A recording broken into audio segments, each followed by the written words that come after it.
에베소서 5장 22절에서 6장 4절의 말씀을 가지고 총회 주제 설교 14번째 시간 가정은 또 하나의 그리스도의 몸입니다 라는 제목으로 함께 말씀을 나누고자 합니다. 5월은 가정의 달입니다. 어린이날이 있고 어버이날, 또 부부의 날도 있습니다. 그래서 1년 중에 특별히 우리들이 마음을 쏟아 가정을 돌아봅니다. 그동안 일상 중에 바빠서 잘 살펴보지 못했던 가족에 대한 마음들, 늘 마음속에만 품었던 그 사랑들을 표현하고 또 작은 선물을 담아 그 고마움을 나타냅니다. 이번 5월달은 더 특별하지 않나 생각이 듭니다. 코로나 시국과 맞물려 모처럼 멀리 떨어져 있던 가족들과 사람들이 좋은 시간을 보내는 것을 보게 됩니다. 그러나 이제 우리가 일상으로 돌아갑니다. 일상으로 돌아와 바쁜 또 삶을 살아가다 보면, 반복적인 일상 속에 갇히다 보면 또 가족의 소중함을 우리가 잃기 쉽습니다. 가족들 간 깊은 이야기를 나누는 그런 삶이 참 요즘은 힘들죠. 얼굴 보기도 힘든 시간이 우리들 현대의 가족들의 모습입니다. 코로나 시국이라는 이 어려운 시간을 지나며 우리는 어느 때보다도 가족의 소중함을 알았던 그런 시기였습니다. 그러기에 우리는 바쁜 일상 속에서도 가족에 대한 마음들, 그 소중했던 마음들을 잃어버리지 않고 더 깊이 간직하기를 소원합니다. 그러면 어떻게 우리가 가족을 돌아볼 수 있을까요? 자주 만나면, 자주 대화를 하면 되는 것일까요? 물론 우리가 얼굴을 자주 보고 대화를 해야 됩니다. 그러나 그것만으로 우리는 서로의 마음을 이해할 수 없습니다. 오히려 다른 생각, 다른 가치관만을 확인할 수도 있는 것이죠. 우리가 가진 우리 사람의 한계입니다. 내가 아닌 타인을 이해함에 있어 우리는 한계가 있는 것이죠. 그럼 어떻게 가족들을 더 깊이 이해하고 사랑할 수 있을까요? 우리가 성경을 읽으면 가족에 대한 어떤 직접적인 말씀을 잘 찾아볼 수가 없습니다. 하나님 나라 등 중요한 내용들, 천국 복음, 예수님에 대해서, 하나님에 대해서 직접적으로 우리들에게 말씀하지만 가정에 대해서는 우리가 잘 살필 수가 없습니다. 그러나 하나님 나라의 모습, 하나님과 우리가 영원토록 그의 나라에서 함께 살아간다는 것은 바로 하나님의 가족이 된다는 뜻입니다. 보통 하나님의 자녀가 된다고 우리는 말하지 않습니까? 예수님 믿으면 우리가 하나님 가족이 되어요. 하나님 가족으로 새롭게 거듭난다는 의미입니다. 그런데 이것은 우리의 힘으로, 우리의 능력으로 되는 것이 아니죠. 어떤 우리가 종교적인 행위를 열심히 한다고 하나님의 가족이 되는 것이 아닙니다. 전적인 예수 그리스도의 은혜죠. 예수 그리스도를 통해 그런 믿음으로 말미암아 우리는 감히 우리가 공의로우신 하나님, 티가 없고 흠이 없으신, 죄가 없으신 우리 하나님과 한 가족이 될 수 있습니다. 예수님께서 우리가 하나님께로 가는 길, 그 산 길을 열어놓으셨죠. 하나님 외에는 아버지께로 갈 자가 없다고 분명히 못 박아서 말씀하셨습니다. 자, 유명한 말씀이죠. 요한복음 14장 6절입니다. 예수께서 이르시되 내가 곧 길이요 진리요 생명이니 나로 말미암지 않고는 아버지께로 올 자가 없느니라. 그렇습니다. 예수님만을 통해서 우리는 하나님께로 갈 수 있습니다. 유일한 길이죠. 무슨 신령한 사람을 통해서 하나님께로 갈 수 없습니다. 천국에 갈 수 있는 것이 아닙니다. 하나님 나라에 들어갈 수 있는 것이 아닙니다. 오로지 예수 그리스도, 그런 믿음으로 하나님 나라의 일원, 하나님의 한 가족이 되는 것이죠. 그러면 그 가운데 교회는 무슨 의미겠습니까? 보통 교회를 뭐라고 하죠? 그리스도의 지체, 그리스도의 몸이라고 하지 않습니까? 이 뜻은 예수님을 통해 하나님과의 한 가족이 된다. 이것을 이 땅 가운데서 누릴 수 있는 그리스도의 몸, 그것이 바로 교회라는 얘기입니다. 쉽게 말해 교회는 하나님과 우리가 한 가족이 되는 그 모형, 이 땅에서의 그 의미를 누릴 수 있는 또 다른 가족이라는 얘기죠. 그러면 우리가 어떻게 하나님 나라와 가족을 바르게 이해할 수 있을까요? 말씀을 통해서입니다. 오늘 말씀이 바로 그 중에 중요한 우리들에게 깨달음을 주는 말씀이죠. 에베소서 5장 22절에서 6장 4절, 우리가 어버이날, 어린이 주일, 부부의 날, 그런 통해서 우리가 말씀을 많이 들었습니다. 저희 교회에서도 재작년에 이 말씀, 이 본문을 가지고 3주 동안에 걸쳐서 말씀을 전했습니다. 보통 이 본문의 말씀을 가지고 남편, 아내, 부모, 자녀에 대해서 우리가 보통 그렇게 말하지 않습니까? 그러나 이들을 그리스도와 교회와 관계하여서 하나님 공동체에서 말씀하고 있음에 우리는 더 주목을 해야 됩니다. 다시 말해 가족은 하나님 나라, 교회와 연관시켜 우리가 살펴봐야 된다는 얘기죠. 그러기에 가족은 또 하나의 교회요, 예수 그리스도 안에서 주와 하나님과 하나가 된다는 것을 오늘 말씀 속에서 발견해야 됩니다. 오늘 말씀을 통해 가족에 대한 우리의 시선을 넓히기를 소원합니다. 그리하여 더욱 가족이 그리스도 안에서 하나 되는 작은 교회, 하나님 나라 안에서의 그 풍성함을 누리는 귀한 믿음의 가족이 되시기를 예수 그리스도의 이름으로 간절히 소원드립니다. 자, 첫 번째로 우리가 살펴볼 내용, 주께서 본문을 통해서 가정에 대해 말씀하시기를 그리스도와 교회 안에서 한 몸으로 세워졌다고 말씀하십니다. 따라해 볼까요? 그리스도와 교회 안에서 한 몸으로 세워졌습니다. 무엇이요?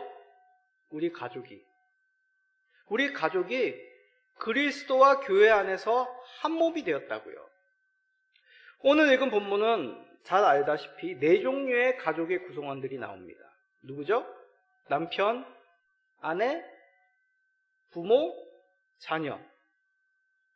그런데 이 네 부류의 가족의 구성원에 대해서 말씀하시면서 모두 그 중심에 누가 있습니까? 예수 그리스도를 언급하십니다. 자, 에베소서 5장 23절 읽어봅시다. 이는 남편이 아내의 머리됨이 그리스도께서 교회의 머리됨과 같음이니 그가 바로 몸의 구주시니라. 자, 아내에 대해서 말씀하면서 뭐라고요?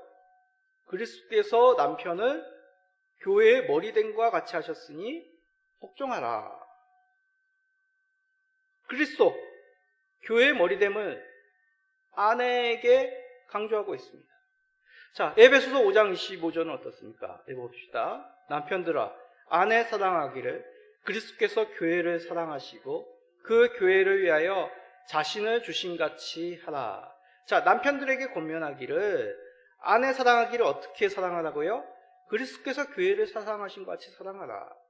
역시 남편들에 대해서 말씀하면서 그리스도에 대해서 그 중심을 얘기합니다. 자녀들에게는 어떻게 말씀합니까? 에베소서 6장 1절, 자녀들아 주 안에서 너희 부모에게 순종하라. 이것이 옳으니라. 부모라면 당연히 순종해야 됩니다. 근데 우리 믿음의 백성들은 누구 안에서요? 예수 그리스도 주 안에서. 역시 자녀들에게 권면하시면서도 그리스도 안에서 그 부모에 순종하라고 말씀하고 있죠. 그럼 부모님들에게는 뭐라고 얘기하십니까? 에베소서 6장 4절입니다.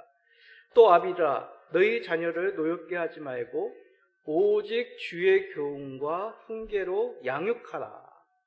역시 부모에게 자녀에 대해서 권면하면서 어떻게 양육해야 될지, 어떻게 대해야 될지 권면하면서 누구의 교훈이요? 주 예수의 교훈, 우리 하나님 아버지의 교훈을 가르치라고 말씀하죠.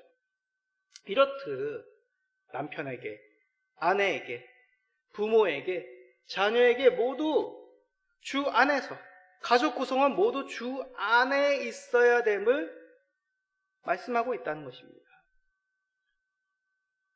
왜 그렇습니까? 왜냐하면 그리스도만이, 우리 예수 그리스도만이 우리들을 온전케 하실 수 있기 때문입니다. 즉 예수 그리스도는 교회만이 아니라 가정에서도 우리를 온전케 하시는 하나님 아버지십니다. 우리가 하나님께로 온전한 주의 백성으로 나갈 수 있는 그 길은 예수 그리스도 그 중보자 한 분 아닙니까? 우리 예수 그리스도께서는 십자가에서 희생제사를 드려 참된 중보자 완성하셨습니다.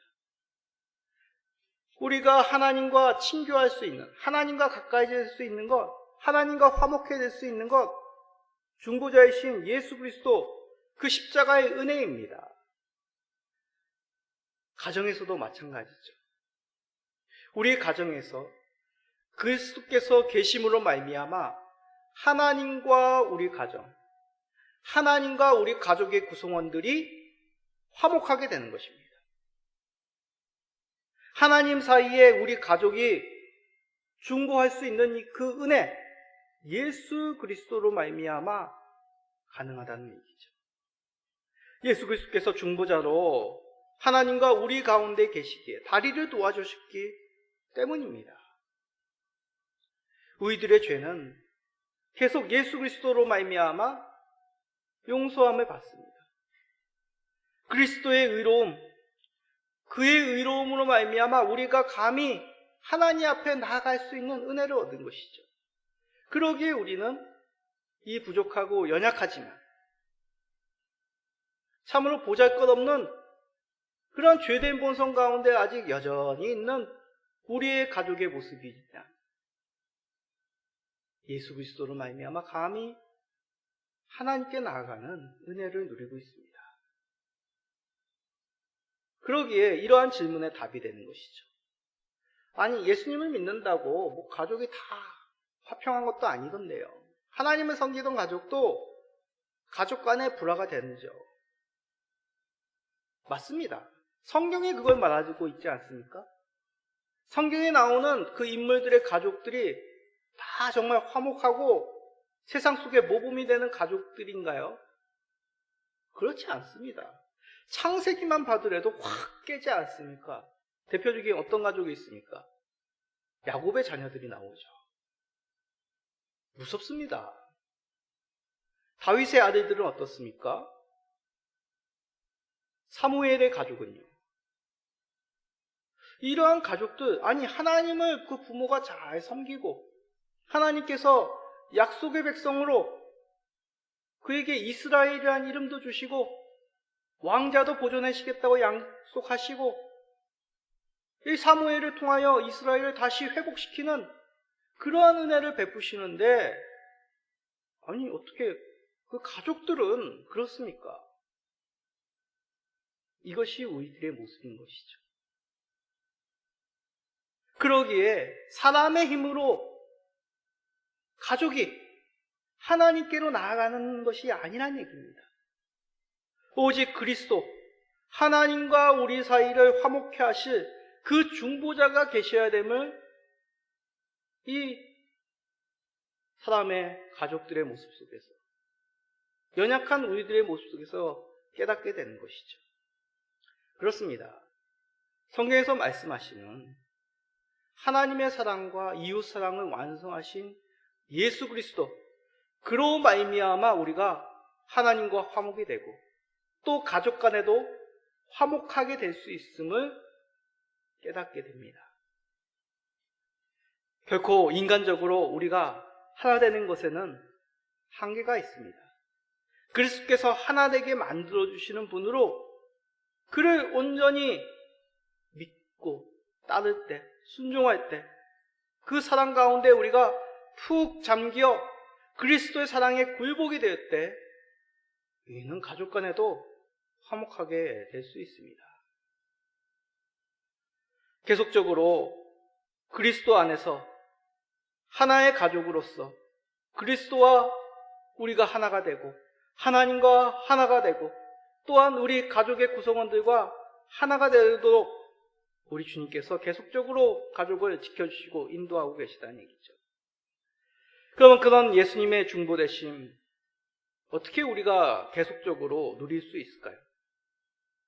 구체적으로 예배입니다.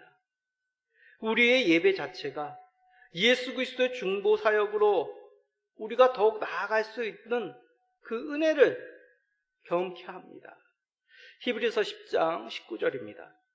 그러므로 형제들아 우리가 예수의 피를 힘입어 성소에 들어갈 담력을 얻었나니, 이 히브리서 말씀과 같이 예수님의 피로 말미암아 우리가 하나님께 나아갈 은혜를 얻었다고 얘기합니다. 예배이죠. 예배는 이렇듯 예수님의 중보자가 되심을 그 기본으로 그 바탕에 깔고 있습니다. 예수님의 중보자 되심을 기뻐하며 감사하며 찬송과 경배를 드리는 것이죠. 우리가 교회에서 바르게 예배 드리는 것이 결국 하나님과 화목됨, 우리 가족이 하나님과 화목됨, 결국 우리 가족의 구성원들이 서로 화목됨을 누릴 수 있는 기본적인 그 통로가 예배라는 것입니다. 우리가 비록 이 땅 가운데서 연약하지만 그렇지 않습니까?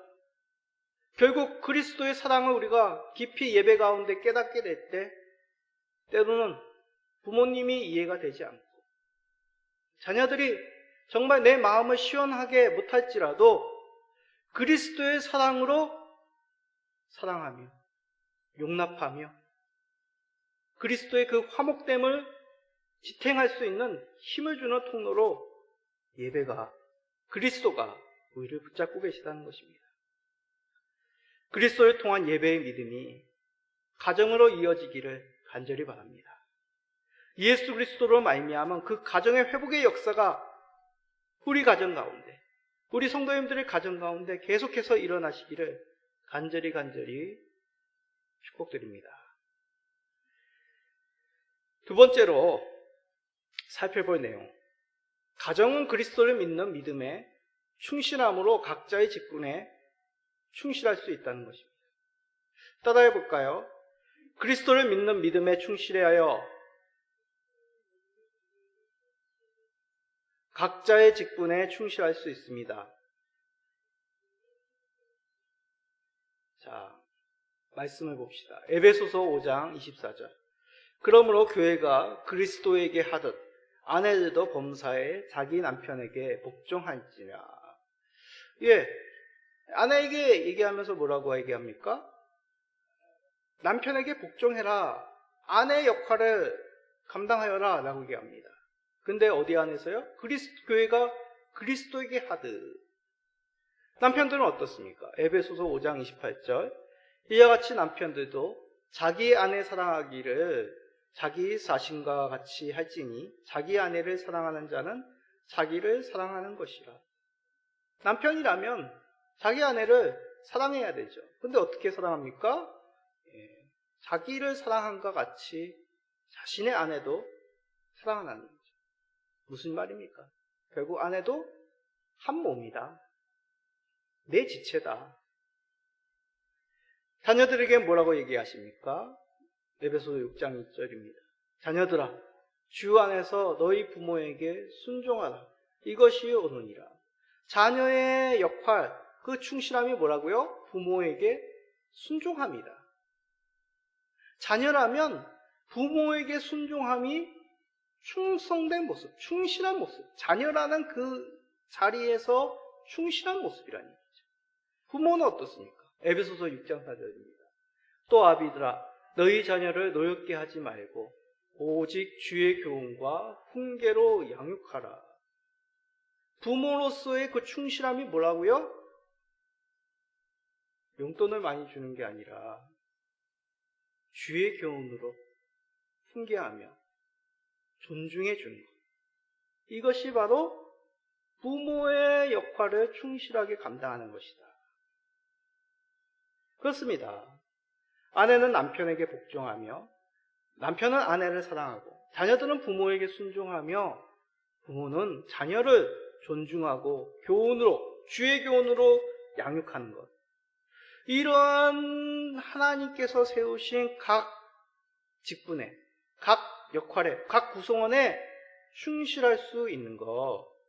그리스도를 믿는 믿음 가운데서 충성될 수 있다는 것이죠. 중요합니다. 우리는 너무 유교적인 사회 가운데 익숙해 있기 때문에, 그 문화 속에 익숙해 있기 때문에 이 말씀을 유교적으로 받아들이려고 합니다. 예전에 재작년에 이 말씀을 하면서도 그것을 조심하라고 당부드렸습니다. 본문은 단지 굴종, 기계적인 어떤 수직적인 공자께서 말씀하신 그런 얘기를 하는 게 아닙니다. 그리스도를 믿는 믿음, 그리스도 안에서, 말씀 안에서 우리가 복종하는 것이죠. 남편이 아내의 머리이기 때문에 수직적인 관계가 아니라 하나님께서 세우신 남편의 역할, 아내의 역할, 부모의 역할, 자녀의 역할이란 것입니다. 그러기에 여기서 얘기하는 각 자리는 어떤 수직적인 관계가 아닙니다. 결코 기능적인 관계입니다. 기능적인 관계, 질서적인 의미입니다. 이게 참 한국적인 정서, 동양적인 정서로 잘 못 받아들입니다. 계속 우리나라 사회는 수직적으로 리더 앞에 세운 우리 위에 있는 사람, 그런 의미로 자꾸 받아들이려고 하는데 성경은 그런 의미가 아닙니다.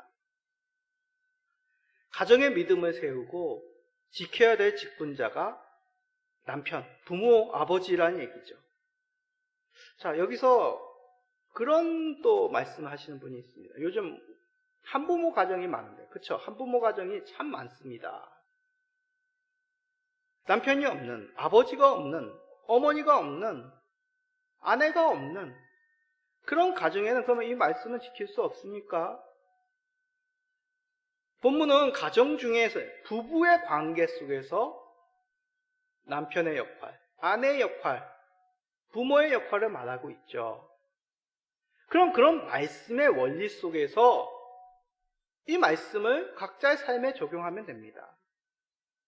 아버지의 그런 가족의 리더의 역할을 할 수 있는 분, 그분이 남자분이든 아버지이든 어머니이든 그런 역할을 할 수 있는 사람에게 리더십을 주는 것이죠. 그에게 순종하며 그의 지도, 그의 인도를 따르는 것이 이 말씀에 대한 각자의 삶 속에서의 적용이라 할 수 있습니다. 그러기에 리더십이란 어떤 세상의 높은 자리를 말하는 것이 아니죠. 예수님이 제자들에게 인도자로, 그들의 목자로 3년 동안, 공생애 동안 그들을 인도하셨습니다. 무슨 왕으로서 그들에게 서셨나요? 그러지는 않으시죠. 오히려 사랑으로 제자들을 인도하시고 돌보셨던 우리 예수님입니다. 마찬가지입니다. 부모로서 가족의 구성원들을 돌보고 남편으로, 아내로 가정의 리더십을 꾸려나가는 것, 바로 가족의 구성원들을 사랑함입니다. 그러기에 가족을 사랑함은 그리스도를 경외하며 복종함으로 사랑함이라고 할 수 있습니다. 오늘 본문 5장 22절에서 6장 4절까지의 말씀은 에베소서 5장 21절의 구체적인 적용입니다. 구체적인 예입니다. 자, 에베소서 5장 21절을 읽어봅시다. 그리스도를 경외함으로 피차 복종하라. 그러니까 그리스도를 경외함으로 피차 복종하는 모습이 뭐냐? 가족의 입장에서, 가족의 관점에서 보면 아내는 남편에게, 교회가 그리스도에게 순종하듯이 순종하는 것이고, 남편은 아내 사랑하기를 그리스도께서 교회를 사랑과 같이 사랑하는 것, 이것이 바로 그리스도를 경외하는 모습, 피차 가족의 구성원들 가운데 복종하는 모습이라라고 가족의 구성원들을 예를 들어 말씀하고 있는 것이죠. 아내는 남편에게, 남편은 아내에게, 자녀는 부모에게, 부모는 자녀에게, 그것으로, 그 모습으로 바로 한 가족의 구성원들이 피차 복종한다는 뜻입니다. 엄밀히 말하면 그리스도를 경외하나 남편을, 아내를, 부모를, 자녀에게 복종하지 못한다는 것은 그리스도께서 우리에게 어떠한 은혜를 주셨는지, 그리고 그러한 그리스도에게 우리가 경배하며 순종함을 하고 있는지를 돌아봐야 된다는 뜻이기도 합니다. 오랜 시간이 필요하죠. 진정이 우리가 말씀 앞에 굴복하고 주께서 만지시는 그 역사가, 그 회복의 역사가 우리의 심령 가운데 필요하다는 의미입니다. 왜 그렇습니까? 이 땅 가운데는 부모라고 말하기가, 자녀라고 말하기조차 참 힘든 그런 상황들이 많이 있지 않습니까? 그러기에 그리스도를 경외함이라 말씀함은 우리가 이 당시에 로마 시대 당시 부모와 자녀의 관계, 부부의 관계 속에서 살펴보면 더 놀라운 말씀이죠. 이 당시에는 훈육의 과정 속에 남편이, 아버지가 자녀를 가르치는 중에 때려서 그 생명을 해할지라도 그 책임을 묻지 않았다고 합니다. 또 아내는 절대적으로 남편에게 복종해야 되는 그러한 사회였습니다. 그런 문화 속에서 피차 복종하라, 혁명적인 말씀이죠. 도저히 그 당시의 상식과 문화로는 받아들일 수 없는 그런 말씀이었습니다. 그런데 어떻게 바우사들을 통하여 우리들에게, 그 당시의 성도들에게 말씀할 수 있었을까요? 그리스도께서 우리를 위해 아낌없이 자신을 내어주셨기에, 하나님 아버지 앞에 우리 예수 그리스도께서 전적으로 순종하셨기에, 하나님의 아들 예수 그리스도로 말미암아 그 놀라우신 십자가의 은혜 앞에 굴복됨으로 말미암아 성도들은, 초대교회 성도들은 이 말씀 앞에 순종할 수밖에 없었던 것입니다. 사람으로서는 할 수 없습니다. 예수 그리스도의 그 십자가의 은혜 앞에 우리가 푹 잠길 때 그의 사랑 앞에, 그 사랑을 빛을 감는 심정 앞에 우리는 이 말씀에 복종하게 되는 것이죠. 그리스도의 사랑을 가족에게 주어야 합니다. 사람으로서는 불가능합니다. 우리는 십자가에 달려 죽으신 예수 그리스도와 함께 이제 옛 본성은 죽었고 오직 그리스도와 함께 살기 때문에 우리는 그리스도를 경외함으로 피차 복종하는 그런 은혜를 누리게 되었습니다. 이제 우리도 그리스도 안에 피차 복종함으로 가족의 리더자인 부모 앞에 순종하며 하나님께서 우리에게 맡기신 귀한 하나님의 선물인 자녀들을 하나님의 사랑으로 인도하고, 또한 남편을, 아내를 하나님께서 나에게 주신 귀한 지체로 피차 복종하며 사랑해 나가시는, 각자의 부름받은 그 자리에서 그 부르심대로 하나님의 영광을 드러내시는 성도님 되시기를 간절히 간구드립니다. 마지막으로 그리스도인 가정의 특징, 그리스도와 연합된 가운데서 큰 사랑이 넘치고 그리스도의 몸으로 성장하게 됩니다. 자, 따라해 볼까요? 그리스도와 연합됨으로 그리스도의 몸으로 성장합니다. 그리스도인들의 가정은 하나님 말씀 중심, 어렸을 적부터 많이 들어왔죠. 특히 저는 모태신앙이 아니었습니다. 근데 모태신앙에서 자라신 분들은 좀 이런 얘기 들으면 약간 조금 안 좋은 추억들이 날 겁니다. 성경 안 읽으면 때리기도 하고, 예배 안 드리면 혼나기도 하고, 교회 안 간다는 말을 생각할 수 없고, 좀 강제적으로, 저는 아이들 때리지는 않았지만 깝깝하죠. 아니 내가 믿는 집에서 태어나고 싶었나? 우리 집은 왜 이렇게 규칙이 많어? 깝깝해. 그리스도와 연합된다는 것은 그리스도의 사랑 가운데 그리스도의 몸으로 성장하는 것입니다. 그러기에 그 속에는 하나님의 따뜻함이 있어야 됩니다. 그 안 좋은 역사가 중세시대의 역사이죠. 강압적으로, 위협적으로 하나님의 말씀을 곡해하여 사람들에게 행하였습니다. 결코 아닙니다. 아버지가 가정의 머리라고 할 때는 그 머리의 기둥은 따뜻함을 공급해 줌입니다. 그래서 그리스도인의 가정에는 따뜻함이 항상 묻어나야 되는 것이죠. 자, 에베소서 5장 29절입니다. 누구든지 언제나 자기 육체를 미워하지 않고 오직 양육하여 보호하기를 그리스도께서 교회에게 함과 같이 하나니. 이 보호한다는 것이 바로 따뜻함의 의미입니다. 양육하고 보호하는데 그것이 마치 그리스도가 교회에게 하신 것 같이 보호한다는 얘기죠. 그리스도께서 교회에게 어떻게 보호해 주셨습니까? 에베소서 4장 16절입니다. 그에게서 온 몸이 각 마디를 통하여 도움을 받음으로 연결되고 결합되어 각 지체의 분량대로 역사하여 그 몸을 자라게 하며 사랑 안에서 스스로 세우느니라. 교회의 머리이신 그리스도께서 각 마디를 통하여 공급해 주는 것이 바로 우리 주님께서 교회를 보호하심이었습니다. 공급하심이 바로 도와준다는 의미입니다. 그리스도께서 교회를 도우심으로 그 그리스도의 사랑이 우리 가운데 있음을 깨닫게 되는 것이죠. 가정도 마찬가지입니다.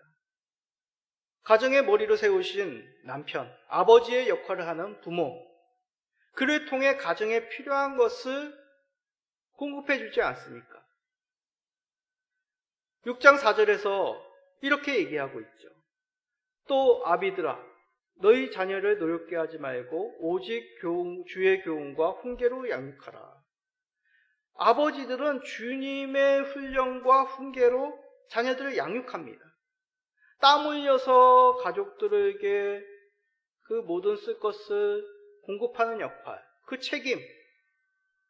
요즘 맞벌이로 부부가 함께 일하는 가정들이 많지 않습니까? 부모로서 땀 흘려 자녀를 양육합니다.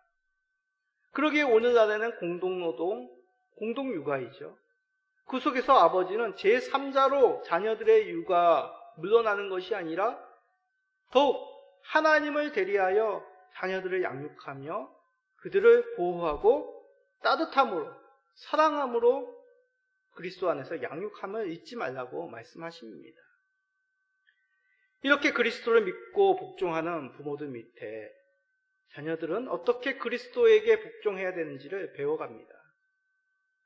복종하는 부모들의 모범을 보고 자녀들도 부모에게 복종하는 것을 배우는 것이죠. 부모가 서로 간에 부족한 점이 많지만 그럼에도 불구하고 서로 복종함을 통하여 자녀들도 우리가 완전하기 때문에 복종하는 것이 아니라 부족한 가운데 그리스도의 사랑으로 서로 용납하고 복종함을 깨닫게 되는 것이죠. 부족하더라도 제가 한 여자의 남편이 되었습니다. 부족하더라도 여인이 한 가정을 양육하는 귀한 어머니로서의 책임을 다하고 있습니다. 부족하더라도 부모가 하나님이 주신 귀한 선물인 자녀들을 양육하고 은혜를 누리고 있는 것이죠. 그러기에 자녀들도 부모님께 복종하고 사랑하는 것, 그리스도의 사랑 가운데서 이루어져 있음을 깨닫게 됩니다. 사랑하는 성도 여러분, 하나님은 교회 예배를 통해 우리들의 가정을 세우십니다. 이제 월요일부터 가정에서 우리는 일상 가운데 돌아가며 바쁜 삶을 살아갈 것입니다. 그러나 우리가 잊지 말아야 될 것, 그리스도의 몸으로 성장하기를 원하시는 그 하나님의 뜻을 우리는 잊지 말아야 됩니다. 우리는 소망해야 됩니다. 더욱 말씀 중심, 하나님의 사랑 속에 하나님께 기쁨과 찬송이 넘쳐나는 우리 가정이 되기를 소망해야 됩니다. 좀 더 가족과 많은 시간을 보내고 사랑과 용서의 말이 넘치며 힘든 이러한 시기일수록 서로 격려하고 그리스도의 지체로 자라가기를 부모는 소망하며 자녀들은 부모를 응원하는 그런 아름다운 믿음의 가정으로 우리는 서기를 소망해야 됩니다. 이는 그리스도께서 가정의 중보자 되심을 우리가 믿고 경배함으로 그와 연합함으로 그런 회복의 길, 새롭게 되는 일, 강건케 있게 되는 길을 열어주셨습니다. 그러면 우리가 어떻게 됩니까? 더욱 우리 가정이 그리스도와 더욱 연합하며 지체로서 힘써 속해야 되는 것이죠. 교회도 자라고 하나님 나라도 자라갈 수 있는 비결, 바로 우리의 가정이 믿음의 가정으로서 그리스도 안에서 성장해 갈 때, 그 믿음과 사랑이 더욱 깊어질 때 하나님 나라는 확장하게 되는 것입니다.